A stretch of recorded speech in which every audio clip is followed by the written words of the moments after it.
చిన్నప్పరెడ్డి గారు, ఇది సార్ వాళ్ళ వెర్షన్.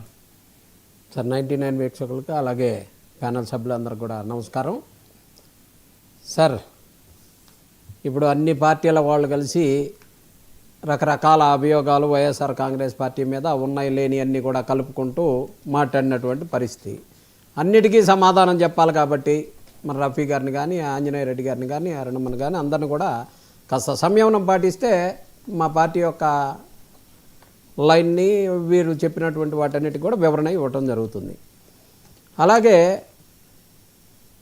వైఎస్ఆర్ కాంగ్రెస్ పార్టీకి సంబంధించి అమరావతికి సంబంధించి ఎలాంటి కుట్ర చేయాల్సిన అవసరం లేదు, ప్రకృతి ఎలాంటి ఇబ్బందులు ఆడుంటాయని శివరామకృష్ణ కమిటీ చెప్పినటువంటి వాస్తవాలన్నీ కూడా ఇవాళ బయటపడతా ఉన్నటువంటి పరిస్థితి. అమరావతిలో నీళ్ళ వరదలు ఎన్నిసార్లు వస్తే అన్నిసార్లు నీళ్లలో మునిగిపోయి అక్కడ వాళ్ళు కట్టాల్సినటువంటి బిల్డింగ్లన్నిటికి కూడా ఇబ్బంది అయిపోయి ఈ 14 నెలలుగా వీళ్ళు చేసింది ఏందయ్యంట, రాజధానిలో నీళ్లు తోడటానికి కావాల్సినటువంటి ఏర్పాట్లు చేయటం, ఆ జనరేటర్లు, ఆ క్రేన్లు అవన్నీ పెట్టేసి చేయటం తప్పితే వీరు చేసిన మరో పని లేదనేది అక్కడ ఉన్నటువంటి రాజధాని ప్రాంత ప్రజలందరికీ తెలుసు.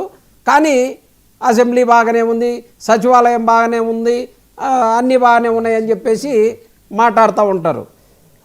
అసెంబ్లీ బాగాలేదనో, సచివాలయం దగ్గర నీళ్లు వచ్చినాయనో ఇదే కాదు కదా, 29 గ్రామాలు కలిసినటువంటి దీన్ని రాజధాని ప్రాంతం అని చెప్పేసి పిలిచేటటువంటి పరిస్థితి. 29 గ్రామాల్లో ఉన్నటువంటి ఒక అసెంబ్లీ అను సచివాలయం హైకోర్టు తడవకపోయినందువల్ల మిగతా అంతటికి వరద ఎక్కడా లేదనో, లేకపోతే మునిగిపోలేదనో, లేకపోతే ఇలాంటి గాలి కబుర్లన్నీ చెప్పుకుంటూ కాలక్షేపం చేస్తానంటే మేము చెప్పాల్సిన పనిలే. మీ మంత్రి నారాయణ గారు చెప్పినటువంటి విషయం, ప్రపంచ బ్యాంకు ఇక్కడ అమరావతికి రాజధానిగా సూట్ అవ్వదని చెప్పేసి చెప్పింది అన్న దాని మీద అయినప్పటికీ కూడా రాజధాని ఇక్కడే కడతామని చెప్పేసి స్వయాన మీ మంత్రి నారాయణ గారు చెప్పినటువంటి మాటని మర్చిపోవద్దండి. దీన్ని వైసీపీకి ఏదో పూసి రాజధానికి వ్యతిరేకమని కాలక్షేపం చేస్తాం, ఇంకా ప్రభుత్వం వచ్చి 14 నెలలు 15 నెలలు అయినప్పటికి కూడా కాలక్షేపం చేస్తామనంటే అది మీ విచక్షణకే వదిలేస్తాం. అలాగే వైఎస్ఆర్ కాంగ్రెస్ పార్టీ ఎప్పుడు బీజేపీ దగ్గరికి వీళ్ళు టీడీపీ వాళ్ళు వెళ్తూ ఉంటే వైఎస్ఆర్ కాంగ్రెస్ పార్టీ భయపడిపోతుంది, జగన్మోహన్ రెడ్డి గారిని అరెస్ట్ చేస్తారని చెప్పేసి మాట్లాడుతూ ఉన్నారు. మేము ఒకటే చెప్తా ఉన్నాం, ఈరోజు జగన్మోహన్ రెడ్డి గారి ఎంపీల అవసరం ఉన్నా లేకపోయినా మీకు గెలిచేటటువంటి అవసరం ఉంది కదా. మీ కూటమి పెద్దలు అందరూ కూడా బీజేపీకి సంబంధించి జగన్మోహన్ రెడ్డి గారి అవసరం మనకు లేదు కాబట్టి మీరు పొరపాటున జగన్మోహన్ రెడ్డి గారితోటి కనుక ఓటు వేయించి చేసినట్టయితే ఖచ్చితంగా మేము కూటమిలో నుంచి బయటకు వస్తామని చెప్పేసేటటువంటి దమ్ము వీళ్ళ ముగ్గుట్లో ఎవరికైనా ఉందా అని అడుగుతా ఉన్నా. బహిరంగంగా అడుగుతున్నాం, చాటుగా అడగట్లా. జగన్మోహన్ రెడ్డి అవసరం లేకపోయినా మన రాష్ట్రపతి అభ్యర్థిని మనం గెలిపించుకోగలం. ఎస్, అవకాశం వచ్చింది కదా, జగన్మోహన్ రెడ్డి ఎందుకు అడగాలి, ఎందుకు జగన్మోహన్ రెడ్డి గారి ఓటు వేయించుకునేదాకా మరి మెదలకుండా ఉండాలి? జగన్మోహన్ రెడ్డి గారు భయపడతా ఉన్నారు కదా, మరి అరెస్ట్ చేయించవచ్చు కదా, ఎవరు వద్దన్నారు? ఇట్లాంటి సండు మాటలు చెప్పుకుంటా కాలక్షేపం చేస్తుంటే కుదరదు. ఇప్పటికి కూడా చెబుతున్నా, ఈ ముగ్గురికి ఇదే ఛాలెంజ్ చేసేడుతూ ఉన్నాం. వైఎస్ఆర్ కాంగ్రెస్ పార్టీ ఓటు అవసరం లేదు, జగన్మోహన్ రెడ్డి గారి ఓటు కనుక ఏపిచ్చారు అనంటే కూటమి ప్రభుత్వంలో నుంచి బయటకు వస్తామని చెప్పేసి మాట్లాడమని చెప్పేసి ఆ దమ్ముందా అని అడుగుతా ఉన్నా. అలాగే sir, lady don Anjaneya Reddy గారు అబ్బే అసలు నాకేమీ తెలియదు, ఆయన ఆ జిల్లా ఆయన ఆ డాన్ అసలు నాకేమీ తెలియదు, నేను ఎప్పుడు వినలేదు, ఇదే మొదటిసారి వింటున్నా. సరే, ఉన్నదాంట్లో ఎంతో కొంత ఆయన ఎవరైనా కానీ ఇది మంచిది కాదని చెప్పేసి మాట్లాడారు పెద్ద ఆయన, దానికి సంతోషించవచ్చు. కానీ అసలు ఎవరికీ తెలియదు ఈ కూటమిలో అసలు జరగనటువంటి పనే ఉంది సార్. ఈ కూటమిలో జరగనటువంటి పనే ఉంది. జైల్లో ఉన్నోడికి 2 ఎస్పీలు లేకపోతే హోమ్ మినిస్టర్ అడ్డుపడ్డా సరే పెరోల్ మీద బయటికి తీసుకురాగలిగినటువంటి లేడీ డాన్లు ఉన్నటువంటి ఈ కూటమి ప్రభుత్వం సార్. అది ఆషామాషి ప్రభుత్వం కాదు. అరుణమ్మ గారిని ఎవరో అన్నారని చెప్పేసి, ఎవరో ట్రోల్ చేశారని చెప్పేసి ఆమె అంటుంది. విడుదల రజనీ గారు ఏమో అనుకుందంట ఫస్ట్, పాపం. ఏమో అరుణ్ గారి ముఖమను విడుదల రజనీ గారి ముఖం ఈ సమాజానికి ఎక్కడ తెలియదు కదా, అందుకని ఏమని వైసీపీ వాళ్ళు అనుకుంటారు, ఏమేమో విడుదల రజనీ గారిని అనుకుంటూ ఉంటారు. ఇవన్నీ మాట్లాడే ముందు అన్నీ కూడా చూసుకొని మీరు మాట్లాడితే బాగుంటుంది. విడుదల రజనీ గారు ఎక్కడికో పోయి రికమెండేషన్లు చేసి లేకపోతే ఆ పోస్టింగ్ ఈ పోస్టింగ్ అవి అడుక్కునేటటువంటి స్టేజీలో పెట్టలా.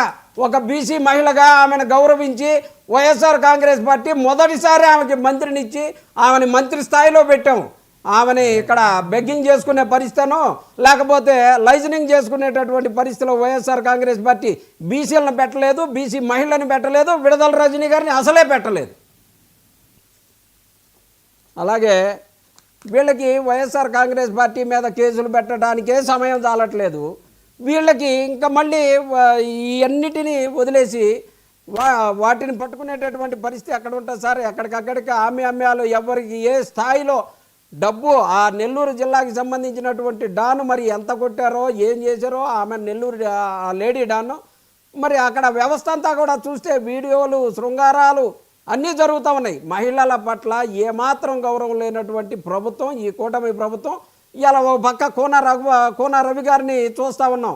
ఆ మహిళా ఉద్యోగి ఇవాళ మందు తాగి ఆమె హాస్పిటల్లో కూడా చేరినటువంటి పరిస్థితి. ఎక్కడా కూడా మహిళలంటే గౌరవం లేదు. ఈ రాష్ట్రంలో పిల్లల దగ్గర నుంచి పెద్దల దగ్గర రేపులు చేసి మానభంగాలు చేసి గౌరవం లేకుండా చేసేటటువంటి పరిస్థితి. ఈరోజు సుగాలి ప్రీతి తల్లి ఈరోజు ఆమె వీల్ చైర్ యాత్ర చేస్తానని చెప్పేసి చెబుతా ఉంది.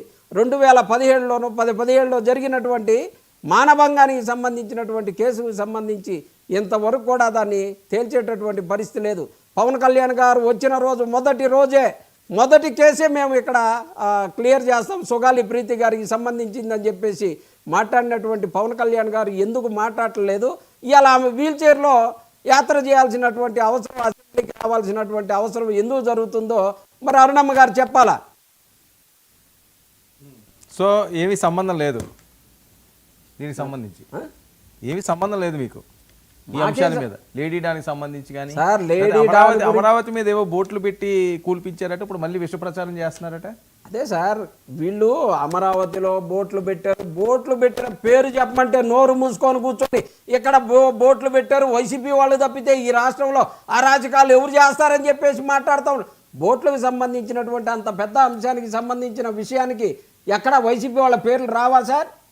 ఏదో దారిని పోయే దానాన్ని ఎవరినో ఒకరిని అరెస్ట్ చేయటం, ఈడు వైసీపీ అంటాం, ముద్ర వేయటం. అదిగో ఆ లేడీ డాన్ ఎవరో దొరికినాదనంటే ఈరోజు వెంటనే వైసీపీకి సంబంధించిన ఆమె అప్పుడు